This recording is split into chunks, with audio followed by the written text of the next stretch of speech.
5 अप्रैल विज्ञान का पूरा पेपर। नमस्कार बच्चों, स्वागत आप सभी का आपके अपने YouTube चैनल में। अगर आप राजस्थान बोर्ड कक्षा 10 के विद्यार्थी हैं तो इस वीडियो को आपको अंत तक देखना है। और आज की इस वीडियो में मैं आपको राजस्थान माध्यमिक शिक्षा बोर्ड कक्षा 10 विज्ञान का पेपर बताने वाला हूं, जो आपके 2022 की बोर्ड एग्जाम में आने वाला है, यानी जो पेपर आपके 5 अप्रैल को आने वाला है। अगर आपने ये कंप्लीट पेपर एग्जाम से पहले अच्छे से आपने तैयार कर लिया तो विज्ञान के पेपर में आप 80 में से 80 नंबर का जो स्कोर है वो आप आराम से कर सकते हैं। तो कंप्लीट वीडियो आपको देखना है और एग्जाम से पहले ये पूरा पेपर आपको अच्छे से तैयार करना है। माध्यमिक परीक्षा 2022, सेकेंडरी एग्जामिनेशन 2022 और ये विज्ञान का कंप्लीट पेपर इस वीडियो में मैं आपको उत्तर सहित बताने वाला हूं। तो वीडियो को आप पूरा देखें। और समय है वो इस बार 2 घंटे 45 मिनट का टाइम आपको विज्ञान के पेपर में मिलने वाला है। तो वीडियो को आपको पूरा देखना है। इससे पहले पेपर में सेक्शन ए आपको दिया गया है, यानी खंड ए दिया गया है और इसमें प्रश्न संख्या 1 है आपकी कि निम्नलिखित प्रश्नों का सही विकल्प चयन कर उत्तर पुस्तिका में लिखिए। तो यहाँ पर पहला प्रश्न आपको दिया गया है कि विशिष्ट प्रतिरोध का मात्रक है, यानी विशिष्ट प्रतिरोध या इसका दूसरा नाम है आपकी प्रतिरोधकता। इसका आपको मात्रक बताना है, इसकी यूनिट हमें बतानी है। तो ए ऑप्शन में आपको ओम दिया गया है और ब में आपको वाट दिया गया है और स में आपके ओम गुणा मीटर दिया गया है और द में आपके कुलाम दिया गया है। तो विशिष्ट प्रतिरोध का मात्रक क्या होता है आपके ओम गुणा मीटर, यानी स ऑप्शन है वो इस प्रश्न का करेक्ट उत्तर होगा। ओके, तो अच्छे से आपको याद करना है। और दूसरा प्रश्न है आपके कि दो तंत्रिका कोशिका के मध्य खाली स्थान को कहते हैं। तो दो तंत्रिका कोशिका के मध्य जो रिक्त स्थान होता है उस रिक्त स्थान को हम क्या कहते हैं? सिनेप्स कहते हैं। तो इस प्रश्न का जो उत्तर है वो होगा आपके ब ऑप्शन। ओके, और यानी यहाँ पर जो दो तंत्रिका कोशिका है और उनके मध्य जो रिक्त स्थान है, जो खाली स्थान है, उसको हम सिनेप्स कहते हैं। तो एग्जाम से पहले अच्छे से आपको ये क्वेश्चन तैयार करना है। उसके बाद में क्वेश्चन नंबर 3 है आपके ब्लड प्रेशर मापा जाता है, यानी ब्लड प्रेशर इसका दूसरा नाम है आपके रक्त दाब। ओके, तो ब्लड प्रेशर या रक्त दाब कौन से यंत्र से मापा जाता है? तो ए में आपके बैरोमीटर, ब में आपके सेंटीमीटर, स में आपके डेसिबल और द में आपके स्पाइग्नोमेनोमीटर। तो ब्लड प्रेशर या रक्त दाब है वो आपके स्पाइग्नोमेनोमीटर यंत्र से मापा जाता है। तो इस प्रश्न का सही उत्तर होगा आपके द ऑप्शन। और उसके बाद प्रश्न संख्या 4 है आपके कि मनुष्य के रुधिर में पाया जाने वाला वर्णक है। तो मनुष्य का जो ब्लड है, जो रुधिर है, उसमें कौन सा वर्णक पाया जाता है? तो ए ऑप्शन में आपके हीमोसाइनिन, ब में आपके हीमोग्लोबिन, स में आपके क्लोरोफिल और द में आपके जेंथोफिल। तो इस प्रश्न का सही उत्तर होगा आपके हीमोग्लोबिन, यानी ब ऑप्शन है वो इस प्रश्न का करेक्ट उत्तर है। और उसके बाद प्रश्न संख्या 5 है आपके कि निम्न में मादा हार्मोन है। तो मादा हार्मोन कौन सा है इसमें? ए में आपके एस्ट्रोजन, ब में आपके टेस्टोस्टेरोन, स में आपके ऑक्सिन और द में आपके जिब्रेलिन। तो इस प्रश्न का सही उत्तर होगा आपके ए ऑप्शन, यानी मादा हार्मोन कौन सा है आपके एस्ट्रोजन और एक और होता है जिसका नाम है प्रोजेस्टेरोन। ओके, ये आपको ध्यान रखना है। और उसके बाद प्रश्न संख्या 6 है आपके कि समतल दर्पण की फोकस दूरी होती है। तो समतल दर्पण की फोकस दूरी का मान कितना होता है? ए ऑप्शन में आपको 1 दिया गया है, ब में आपको 0 दिया गया है, स में आपको अनंत दिया गया है और द में आपको 2 दिया गया है। तो समतल दर्पण की जो फोकस दूरी है वो आपके अनंत होती है। तो इस प्रश्न का सही उत्तर क्या होगा आपके स ऑप्शन। ओके, और उसके बाद प्रश्न संख्या 7 है कि प्रकाश का सर्वाधिक वेग होता है। तो प्रकाश का सर्वाधिक वेग होता है ए ऑप्शन में आपको निर्वात में दिया गया है, ब में आपको जल दिया गया है और स में आपको वायु में दिया गया है और द में आपको कांच में दिया गया है। तो प्रकाश का सर्वाधिक वेग, तो प्रकाश का सर्वाधिक वेग कितना होता है आपके किस में होता है? निर्वात में होता है। तो इस प्रश्न का सही उत्तर क्या होगा आपके निर्वात। अगर प्रकाश का न्यूनतम वेग आपसे पूछा जाता है एग्जाम में तो प्रकाश का न्यूनतम वेग होता है आपके कांच में और सबसे ज्यादा या सर्वाधिक किस में होता है? निर्वात में। तो इसको आपको अच्छे से तैयार करना है। ओके, उसके बाद नेक्स्ट क्वेश्चन है हमारा, नेक्स्ट क्वेश्चन है क्वेश्चन नंबर 8 है कि फ्यूज किस मिश्र धातु का बना होता है। जो फ्यूज होता है वो कौन सी मिश्र धातु का बना होता है? तो ए ऑप्शन में आपको टिन और शीशा दिया गया है, ब में आपको पीतल दिया गया है, स में आपको तांबा व जस्ता दिया गया है और द में आपको सोल्डर दिया गया है। तो फ्यूज कौन सी मिश्र धातु का बनाया जाता है? टिन और सीसा का बनाया जाता है। ओके, तो ए ऑप्शन इस प्रश्न का सही उत्तर होगा। और उसके बाद प्रश्न संख्या 9 है आपके चुंबकीय क्षेत्र का मात्रक है। तो चुंबकीय क्षेत्र का मात्रक आपको बताना है। तो ए ऑप्शन में आपको वाट दिया गया है, ब में आपको कूलाम दिया गया है और स में आपको टेस्ला और द में आपके मीटर प्रति सेकंड। तो इस प्रश्न का सही उत्तर क्या होगा? आपके टेस्ला, यानी चुंबकीय क्षेत्र है उसका मात्रक टेस्ला होता है। और उसके बाद प्रश्न संख्या 10 है आपके कि तेल एवं वसायुक्त खाद्य पदार्थों में उपचयन हेतु क्या मिलाया जाता है? जो तेल और वसायुक्त जो खाद्य पदार्थ हैं उनमें उपचयन हेतु क्या मिलाया जाता है उसके अंदर? तो ए में आपके नाइट्रोजन, ब में कार्बन, स में हाइड्रोजन, द में आपके लिथियम।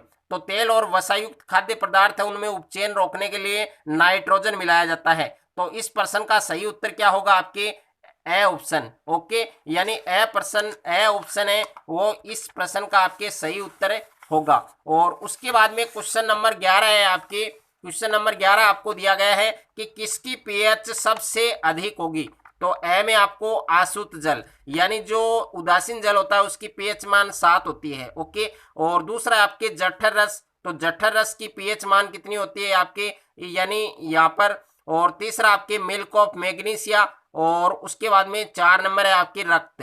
तो इन सब में सबसे ज्यादा जो पीएच मान होती है वो आपकी होती है मिल्क ऑफ मैग्नीशियम, यानी जिसको दूध या मैग्नीशियम भी कहते हैं। और इसकी पीएच मान कितनी होती है? 10 होती है, ये आप ध्यान रख सकते हैं। ओके, और उसके बाद प्रश्न संख्या 12 है आपके कि खाद्य पदार्थों के डिब्बों पर किस धातु का लेप होता है? जो खाद्य पदार्थों के जो डिब्बे होते हैं उन पर कौन सी धातु का लेपन होता है? तो ए में आपके सिल्वर, ब में आपके टिन, स में जिंक और द में आपके पित्तल। तो खाद्य पदार्थों के डिब्बों पर टिन जो धातु है उसका लेपन होता है। ओके, तो ब ऑप्शन इस प्रश्न का आपके सही उत्तर होगा। उसके बाद में प्रश्न संख्या 2 है कि रिक्त स्थानों की पूर्ति कीजिए, जिसमें पहला प्रश्न है कि किण्वन एक प्रकार का शोषण है।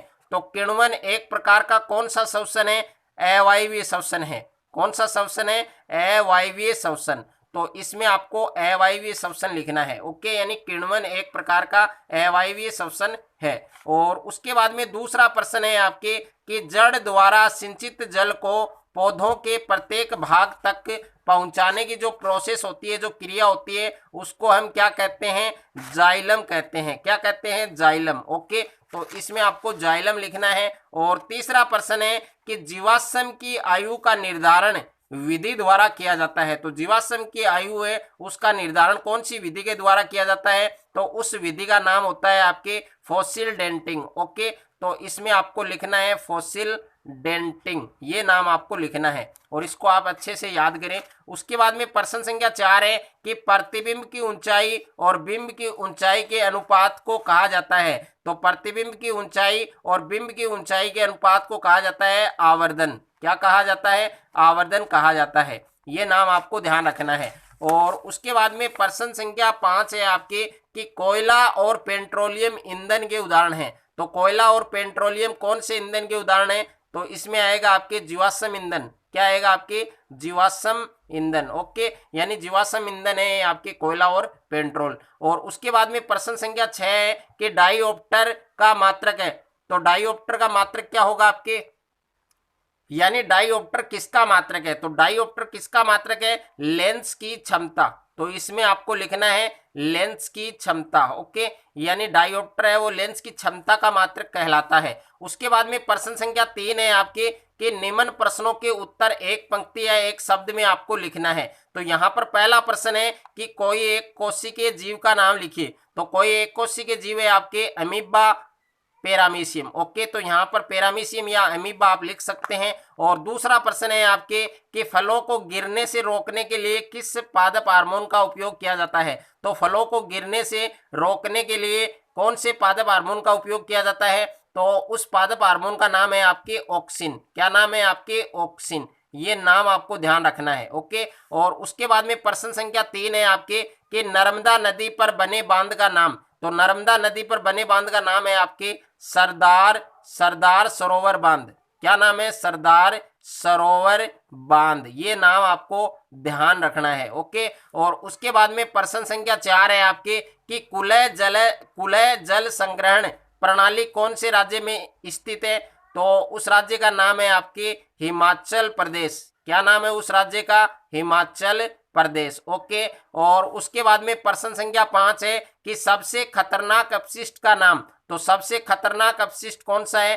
प्लास्टिक है। ओके, तो इसमें लिखना है आपको प्लास्टिक। और प्रश्न संख्या 7 है, प्रश्न संख्या 6 है, एक अश्व शक्ति कितने वाट के बराबर होती है? तो एक अश्व शक्ति में कितने वाट होते हैं? 746 वाट होते हैं। ओके, और प्रश्न संख्या 7 है आपके एक प्राकृतिक चुंबक का नाम लिखना है। तो मैग्नेटाइट पत्थर, यह आपको नाम लिखना है, मैग्नेटाइट पत्थर। और प्रश्न संख्या 8 है चुंबकीय क्षेत्र किसे कहते हैं? यानी चुंबक के चारों ओर का वह क्षेत्र, चुंबक के चारों ओर का वह क्षेत्र जिसमें चुंबकीय बल का अनुभव किया जाता है। ओके, उसे हम चुंबकीय क्षेत्र कहते हैं। और प्रश्न संख्या 9 है आपके हाइड्रोजन आयन की सांद्रता ज्ञात करने में प्रयुक्त स्केल का नाम क्या है? आपके पीएच। ओके, तो इसमें आपको लिखना है पीएच स्केल। ओके, और उसके बाद प्रश्न संख्या 10 है आपके कि अपच का उपचार करने के लिए किस औषधि का उपयोग किया जाता है? तो अपच का उपचार करने के लिए कौन सी औषधि का उपयोग किया जाता है? तो उस औषधि का नाम है आपके एंटासिड।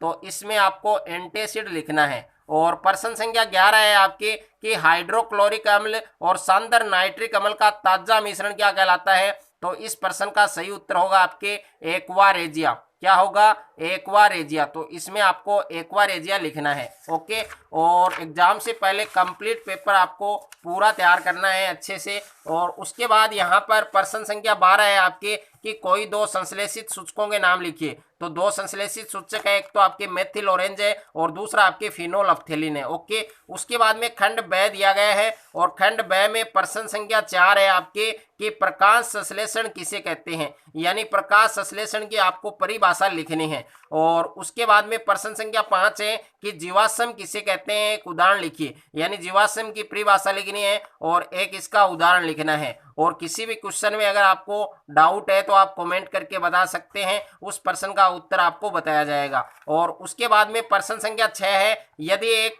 लक्षण ए अलैंगिक प्रजनन वाली समष्टि के 10% सदस्यों में पाया जाता है और लक्षण बी उसी समष्टि में 60% जीवों में पाया जाता है, तो कौन सा लक्षण पहले उत्पन्न हुआ होगा? जिसका प्रतिशत सबसे ज्यादा है वो लक्षण पहले उत्पन्न होगा। ओके, तो इसमें लक्षण बी है वो पहले उत्पन्न हुआ होगा। और उसके बाद में प्रश्न संख्या 7 है कि पोष्य स्तर क्या है? यानी पोष्य स्तर की आपको परिभाषा लिखनी है। और प्रश्न संख्या 8 है अवतल दर्पण के दो उपयोग लिखिए। अवतल दर्पण के आपको दो उपयोग लिखने हैं। और प्रश्न संख्या 9 है ओम के नियम का कथन लिखिए। तो ओम का नियम आपको इसमें लिखना है। और प्रश्न संख्या 10 है कि एक कूलाम आवेश में इलेक्ट्रॉनों की संख्या ज्ञात कीजिए। तो एक कूलाम आवेश में इलेक्ट्रॉनों की संख्या कितनी होती है? 6.25 गुणा 10 की पावर 18 इलेक्ट्रॉन होते हैं, यह आपको ध्यान रखना है। और प्रश्न संख्या 11 है आपके विद्युत चुंबकीय प्रेरण किसे कहते हैं? यानी विद्युत चुंबकीय प्रेरण की परिभाषा लिखनी है। और उसके बाद प्रश्न संख्या 12 है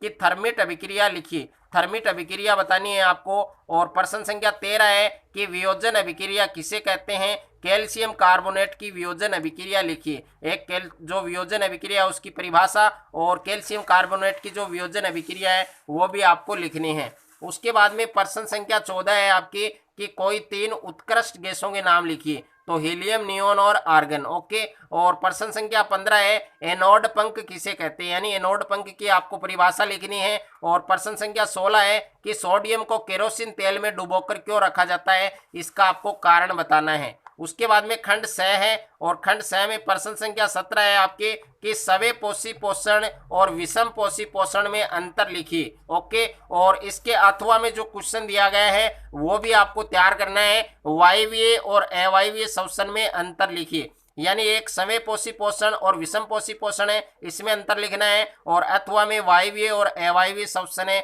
इसमें आपको अंतर बताना है। उसके बाद में प्रश्न संख्या 18 है कि मानव में लिंग निर्धारण को समझाइए। और अथवा में प्रश्न है समजात अंग और समरूप अंग किसे कहते हैं, इनके उदाहरण बताइए। और उसके बाद में प्रश्न संख्या 19 है कि चुंबकीय क्षेत्र रेखाओं के गुणधर्म लिखिए, यानी चुंबकीय क्षेत्र रेखाएं हैं उनकी विशेषता उनके गुणधर्म बताने हैं और फ्लेमिंग का वाम हस्त नियम लिखना है। और अथवा में प्रश्न है विद्युत मोटर क्या है, इसका सिद्धांत लिखिए। ओके। और उसके बाद में प्रश्न संख्या 20 है कि बुझे हुए चूने के निर्माण की विधि लिखिए और इससे संबंधित रासायनिक अभिक्रिया और नामांकित चित्र भी आपको बनाना है। ओके। तो ये अच्छे से आपको ये सारे क्वेश्चन तैयार करने हैं। उसके बाद में नेक्स्ट क्वेश्चन है आपके यहाँ पर अथवा में दे रखा है रेडॉक्स अभिक्रिया किसे कहते हैं, विस्थापन और द्विविस्थापन अभिक्रिया में अंतर लिखिए। ओके। और उसके बाद में सेक्शन डी है यानी खंड द है। खंड द में प्रश्न संख्या 21 है जिसमें टोटल आपको 3 क्वेश्चन दिए गए हैं। पहला प्रश्न है पादप हार्मोन क्या है, यानी पादप हार्मोन की आपको परिभाषा लिखनी है। और दूसरा प्रश्न है कि तंत्रिका कोशिका का नामांकित चित्र बनाइए। और तीसरा प्रश्न है मधुमेह के रोगियों को आयोडीन युक्त नमक की सलाह क्यों दी जाती है। और उसके अथवा में प्रश्न है, इसमें पहला प्रश्न है कि अंतःस्रावी और बहिःस्रावी ग्रंथियों में अंतर लिखिए। और दूसरा प्रश्न है मानव मस्तिष्क का नामांकित चित्र बनाइए। तीसरा प्रश्न है प्रकाशानुवर्तन किसे कहते हैं, यानी प्रकाशानुवर्तन की परिभाषा लिखनी है। और प्रश्न संख्या 22 है कि प्रकाश का अपवर्तन क्या है, इसके नियम लिखिए। और उत्तल दर्पण और अवतल दर्पण में अंतर बताना है। इसके अथवा में क्वेश्चन दिया गया है आपको, यहाँ पर आप देख सकते हैं कि लेंस सूत्र लिखिए, यानी लेंस का सूत्र लिखना है। और लेंस की क्षमता को परिभाषित कीजिए। और 15 सेंटीमीटर फोकस दूरी के किसी उत्तल दर्पण से कोई बिंब 10 सेंटीमीटर दूरी पर रखा है तो प्रतिबिंब की स्थिति ज्ञात करनी है और उसकी प्रकृति ज्ञात करनी है। और उसके बाद में प्रश्न संख्या 23 है जिसमें 2 प्रश्न दिए गए हैं। पहला प्रश्न है भर्जन और निस्तापन में अंतर लिखिए। और दूसरा है धातु और अधातु में अंतर लिखिए। और इसके अथवा में प्रश्न दिया गया है विद्युत अपघटनी परिष्करण का नामांकित चित्र बनाइए। आयस्क और गेंग को परिभाषित कीजिए और धातु के साथ जल की रासायनिक अभिक्रिया लिखिए। तो कंप्लीट पेपर आपको एग्जाम से पहले अच्छे से तैयार करना है।